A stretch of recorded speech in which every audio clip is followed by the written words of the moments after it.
right now. Mr. Prime Minister, thanks so much for your time. Jerusalem Post is reporting that you're 90% there in negotiations with Hamas towards a ceasefire deal. Would you say that's accurate? No, it's exactly inaccurate. There's a story, a narrative out there that there's a deal out there. In fact, while we agreed in July and in May and July and in August to a deal and to an American proposal, Hamas has consistently said no to every one of them. They don't agree to anything.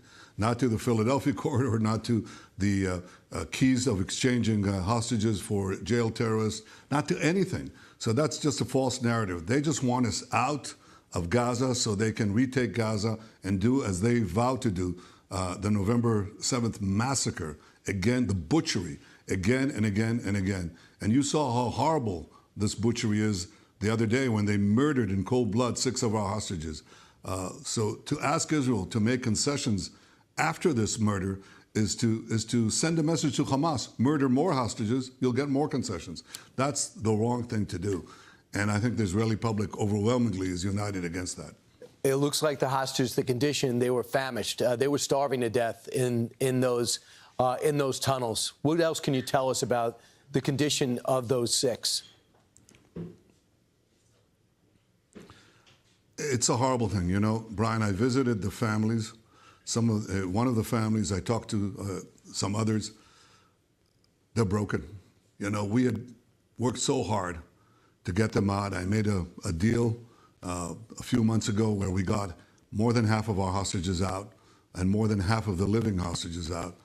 And we're doing everything we can to get the remainder. But Hamas consistently refuses to make a deal. So it's not true. No, the report that there's a deal out there, that the only thing holding it up is the Philadelphia tunnel, is not merely not true. It's just a direct falsehood. What we have to do is to make sure that we do 2 things. 1, get the hostages out. That's why I'm wearing this yellow pin. And 2nd, keep the red lines that are necessary for Israel's security and survival.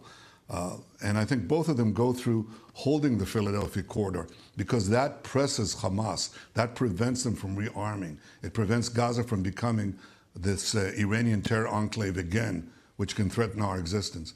But it's also the way to prevent them from smuggling hostages that they keep through the ceasefire into Egypt, into the Sinai, where they could disappear. And then they'll end up in Iran or in Yemen, and they're lost forever. So if you want to release the hostages, and you want to make sure that Gaza doesn't pose a threat to Israel again, you've got to keep the Philadelphia corridor, which is the entry gate of Iran to Gaza, firmly in Israel's hands, and that's what we're really doing right now. And you found huge tunnels there that allowed the Hamas to be resupplied, and that's why you want to hold it.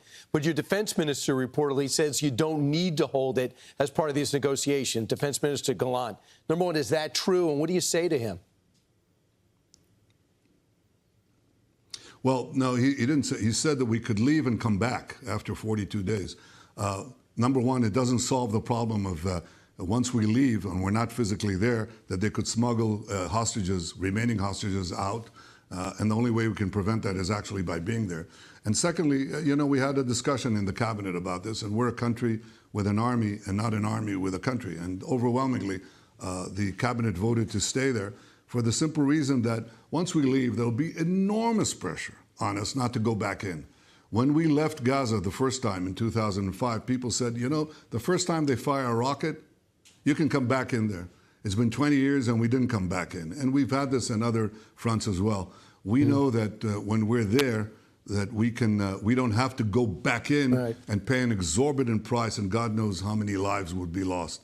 So I think the cabinet made a firm decision. The people of Israel overwhelmingly are there. It's a democracy. People can protest. But the public is solidly behind the position that the cabinet took. We stay in there. We keep working for a deal. We keep working for something that will release our hostages.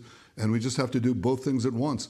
We have to keep the pressure on Hamas. And when we hold Philadelphia, we're really holding them by the choke point. And the second thing is we keep trying to get our hostages out. I'm committed to that with every fiber of my being. Mr. Prime Minister, NBC has a report today that American hostage family, and there's 4 remaining, are pressing President Biden's administration to make a deal with Hamas and just go through you, that doesn't include Israel. Have you heard that? Is this true? Would you allow that? I don't know. Look, I don't judge the families. I mean, they're going through enormous anguish. And some of them went through this horrible anguish of worrying about the fate of their loved ones to grieving about those that were murdered in cold blood. I lost my own brother in the rescue of hostages when he led the rescue mission at Entebbe. I myself was wounded in a hostage rescue operation. I can understand their anguish, so I'm not judging them. But I think we have a responsibility both to get the hostages out, but also to prevent Gaza from becoming the terror enclave again. And ultimately, Israel is a democracy, and the government decides how to balance these two needs, and that's what we're doing. It's a tough thing, Prime Minister, but that's what we're doing right now. I can't imagine tougher, and no one's got a tougher job right now than you. How much harder was your job made when President Biden came out and said that you could be doing more towards a ceasefire and a resolution? Well, I don't know what the president meant by that. You have to ask him, but I'll give you the facts. In July, we put forward a proposal that Secretary Blinken called extraordinarily generous.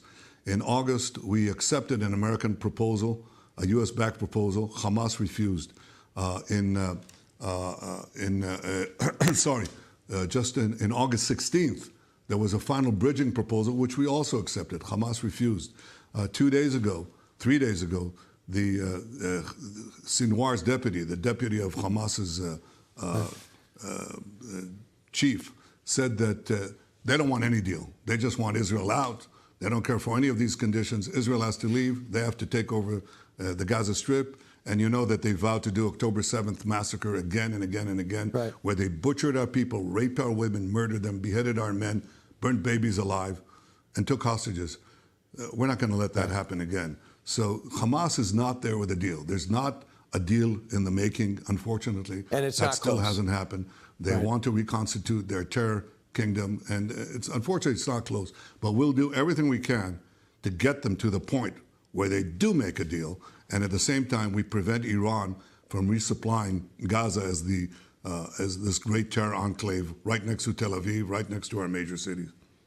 Mr. Prime Minister, what do you say to critics who say that you're extending this conflict in order to stay in power, that it's for your political gain for this to go on? What's your reaction to that?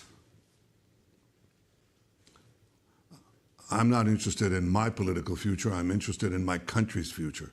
This war would be over yesterday if Hamas laid down its arms, released all the hostages.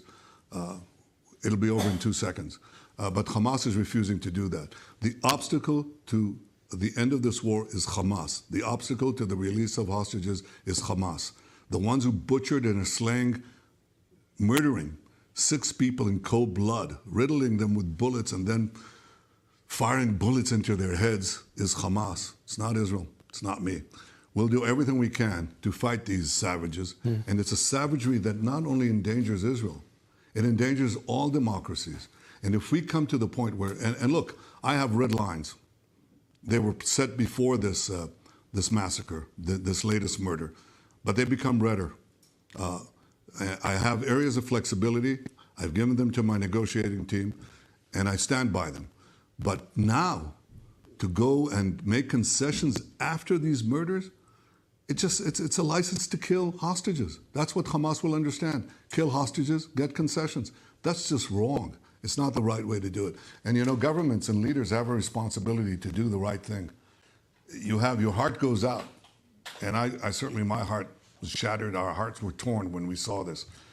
But we also have the responsibility of judgment to do what is important to secure the future of the country. We can't let Iran resupply the terrorists in Gaza.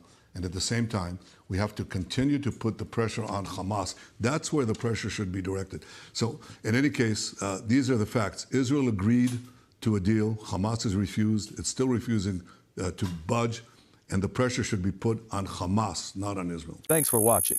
Drop a comment below. Don't forget to like, share, and hit subscribe to stay updated with our latest content.